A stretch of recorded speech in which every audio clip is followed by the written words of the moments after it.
many mistakes in the TI doc, okay? And the classic one, of course, I'm not good at remembering things off the top, but I know that on one of the manuals there's an error on the cover, right? Right on the cover there's a typo.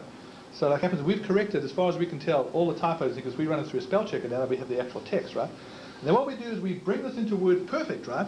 And we tell WordPerfect to send it out to what's called an Envoy driver. Envoy is a program that WordPerfect supplies, right? And what it is, it's a so-called portable document format. You may or may not have heard of this, right? But again, we had an article on Micropendium about this recently, right? So we have all the TI doc here sitting in this world. So here's Parsec. Here's like a quick reference page, right? It's all nice text. You see it's proper bolded, italic, and all that kind of stuff. This is like good doc.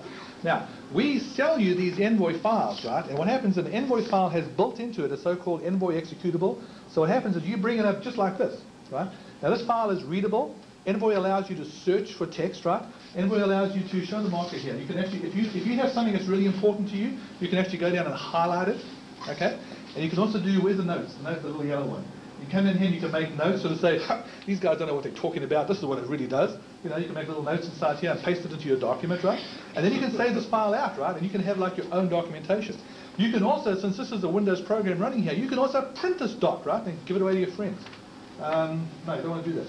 Copyright by TI. We have permission from TI to do this, by the way. We have a contract with them that allows us to reproduce this documentation, okay? So that was like hard. What do you want to do that for? This is the format that we deliver it in, right? So you have these Envoy files, right? You can bring them up, look at them, search, mark, highlight, you know, thing like this. Look at the files. And again, this is a thing of documentation. Okay. Now we're running over here with the Parsec documentation, okay? And we can now go to, let's go to the Parsec in the window. How do we do time watch here? I don't want to get in trouble. Entering this window.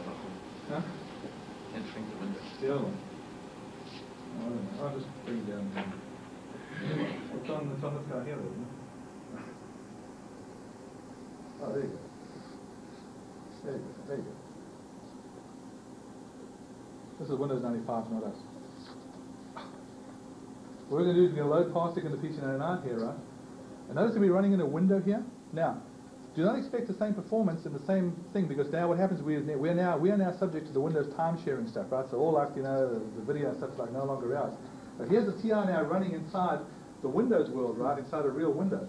So we run a Parsec here, right? You can sort of bring it up. Why doesn't it sound on? It is. Oh, That's fine. Huh? That's low. Yeah, give the cue or something. Okay, let's go. So you see, like the timing is slightly off now because we're running under Windows is like not giving us as much control as we should have.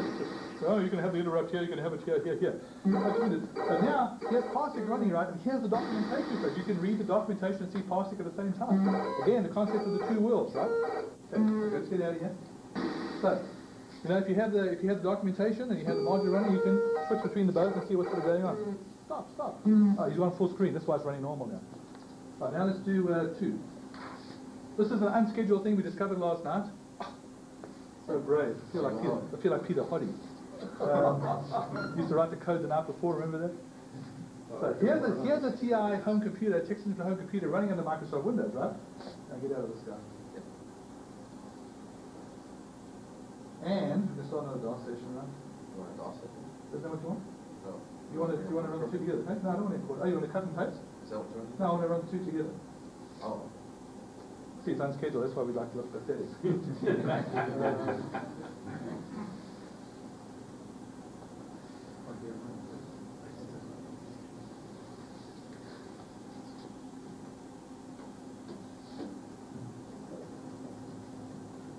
And it's PC99 too, right?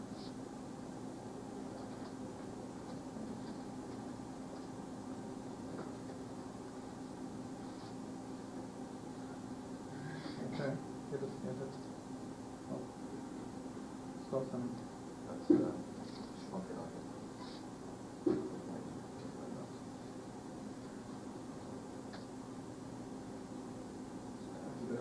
Yeah. Voila. How many TIs do you wish to run simultaneously on your PC? Okay, as many as Windows can support, and as many as things can do. So if he goes into, what are you in, basic or something here? Yeah. Go to TI basic, make a little, let's see what you're talking about. So, make some roomy program, kind of print in or something like that. So what we'll do is we run a TI basic program here, right? We go to the other window, we run a TI basic program and some other program. So you can actually, you now have, anybody tell you the TI can't multitasking, guys? We have, how many do you want? Like 16 running together? They don't talk too well to each other, but hey, they run. Now you don't want to run like intensive graphic programs here because they aren't going to work, like the timing's going to be out, things like that. But if you wanted to run like personal record keeping statistics and something like that, you know, like really old texty, rubbishy screens, right? Hey, this is cool, man. Multiple TIs on one system, never been done before, first time. But this is not the first time you're going to see. You all know there's a first time coming up, right? You know that. Does everyone know that? There's a secret announcement coming up here. We're going to show you something today that has never been seen in the TI world. It's never. Well, actually, yeah, almost never. So here, parsec on one side, printing hello on the other side here, right? And the sound working as well. Multiple TIs running under Windows 95. It's like, I don't often give Microsoft credit for anything because I think that, but this is like pretty cool. We tried running under OS2. We don't have a copy. Greg has a copy of OS2 in the issue. It would probably work. OS2 is actually better than this, right? Yeah, OS2 like works. I have a question. You talked about Windows 95. Yeah. Is that just because it's the latest Windows? Or is it Unfortunately, when I bought this laptop, stupid 95 came on it, I was really upset because I don't know how to work. I mean, I feel like a novice working under the stuff, and the reason it's on the laptop, right? But Windows 95 does this multitasking better than 3.1 does. You can't do this under 3.1. It will run? No, it won't run under 3.1 like this. But it, not multitasking and all that stuff. And you can't run in a window under 3.1. You can But it only will run as a DOS DOS. session under 3.1. One single copy of PC99 running as in a DOS box under 3.1, full screen DOS box. Alright. I think we've got time to do this. You want to try and do the cut and paste? See if you want to. Okay, we're going to try and do one more unscheduled thing here. Because I talk fast. Well, I talk normal. I think I talk fast. Okay, what we're going to do here is we're going to use the Windows feature here to do cut and paste, right? We're going to select this TI graphic on the screen here, which happens to be one of the parsec screens, right? And we're going to cut this into the Windows clipboard, right? And then we're going to get out of here, go into WordPerfect, or word processor of your choice, and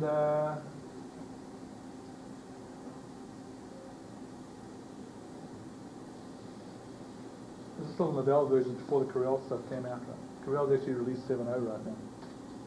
Now what we're going to do here is we're going to say, hey, take that graphic we put into the clipboard and paste it into here. And here's the parsec screen, right? Cut from the thing stored in the WordPerfect graphic. So this graphic is now sizable under WordPerfect control. You can now position on the page, shrink it. So if you wanted to make up like if you wanted to do TI documentation for a program, right? What you would do is you would execute that program under PC99. And anywhere in the program that you needed to save the screen or do something with you, you stop PC99 right there, because you can do that, right? Then you go and grab the screen, right? Grab it and paste it, store it into WordPerfect, right? And now you have this great documentation, right? And you can now print it out and you have like all your screens corrected. There's actually no typos, the screen doesn't match what the program actually did. No way, man, this is it. All right, now is Charlie here? Is Charlie good? Not here. Do you want to see if you can find Charlie good? Because he really, really wants to see what we're going to do here. He really, really wants to see what we're going to do here. Right.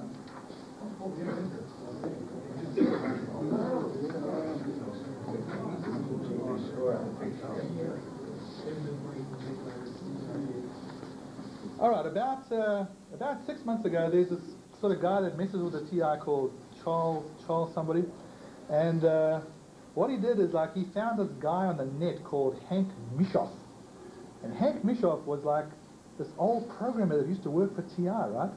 And he got on the net, and Charlie sort of said to him, so who are you? The guy said, oh, I'm Hank Mischoff, I used to work for TI, and I did all right. So Charlie said, oh, do you know about this? Do you know about this? Hank said, oh yeah, I programmed that. Yeah, I did a bit of that. Yeah, I remember that. Oh yeah, I got some of the stuff. So Charlie asked him some more questions. Probe, you see? And Hank sort of said, yeah, well I remember I was working on this program, and then suddenly TI pulled the plug, and like, well, I just threw it in the cupboard, right? And Charlie said, well, what did you have? Did you have like the source code? What did you have? The guy said, well, the program wasn't completed properly, right? He said, but we were working on this program and such and such and such.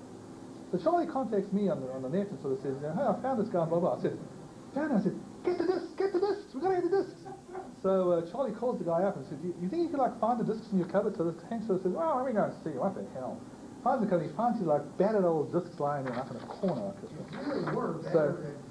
So he sends them to Charlie, right? And Charlie says, hell, I don't know what the hell is going on here. What the hell is this all about, right? So I said, well, send me this. So Charlie